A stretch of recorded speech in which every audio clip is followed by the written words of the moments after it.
Goa shipyard में आयोजित भारतीय तटरक्षक बल के जहाज ICGS समुद्र प्रताप की कमीशनिंग समारोह में रक्षा मंत्री राजनाथ सिंह ने शिरकत की।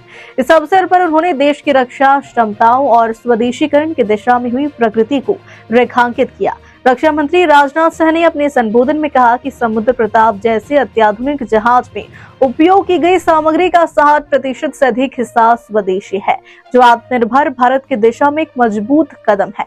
उन्होंने कहा, ऐसे रक्षा प्रोजेक्ट यह स्पष्ट करते हैं कि मेक इन इंडिया केवल एक नारा नहीं बल्कि धरातल पर उतरती हुई सशक्त पहल है।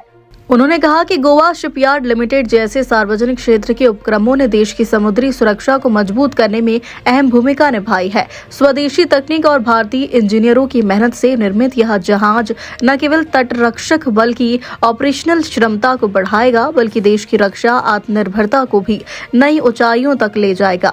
राजनाथ सिंह ने कहा कि सरकार का लक्ष्य रक्षा क्षेत्र में आयात पर निर्भरता कम करना और देश में ही उच्च गुणवत्ता वाले रक्षा उपकरणों का निर्माण करना है। उन्होंने विश्वास जताया कि समुद्र प्रताप जैसे जहाज भारत की समुद्री सीमाओं की सुरक्षा, खोज एवं बचाव कार्यों और आपदा प्रबंधन में महत्वपूर्ण भूमिका निभाएंगे। समारोह के दौरान वरिष्ठ रक्षा अधिकारी, तटरक्षक बल के अधिकारी और गोवा शिपयार्ड के प्रतिनिधि भी मौजूद है।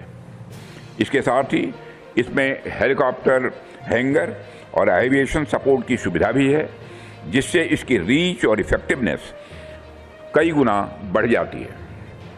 इन सारी कैपेबिलिटीज के कारण यह शिप रफ सी कंडीशंस में भी स्टेबल रहकर काम कर सकता है, जो रियल लाइफ ऑपरेशंस में मैं मानता हूं कि एक बहुत बड़ा एडवांटेज है।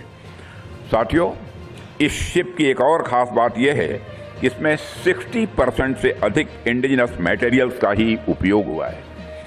यह अपने आप में आत्मनिर्भर भारत की दिशा में बढ़ता हुआ यह एक मजबूत कदम है। हमारे मेक इन इंडिया इनिशिएटिव्स का असली अर्थ ऐसे ही प्रोजेक्ट्स में दिखाई देता है। इतने कॉम्प्लेक्स प्लेटफॉर्म में भी इस लेवल का इंडिजिनस कंटेंट ये दिखाता है कि हमारी डिफेंस इंडस्ट्रियल इकोसिस्टम अब काफ़ी मैच्योर हो चुकी है, लेकिन और अधिक मैच्योर होना है।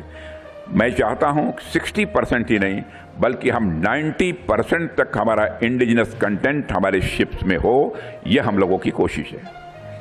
हमने डिफेंस मैन्युफैक्चरिंग में कम से कम इतनी क्षमता तो आज हासिल कर ही ली है कि हम मैन्युफैक्चरिंग से संबंधित कॉम्प्लेक्स चैलेंजेस को भी हैंडल करने में आज सक्षम हैं।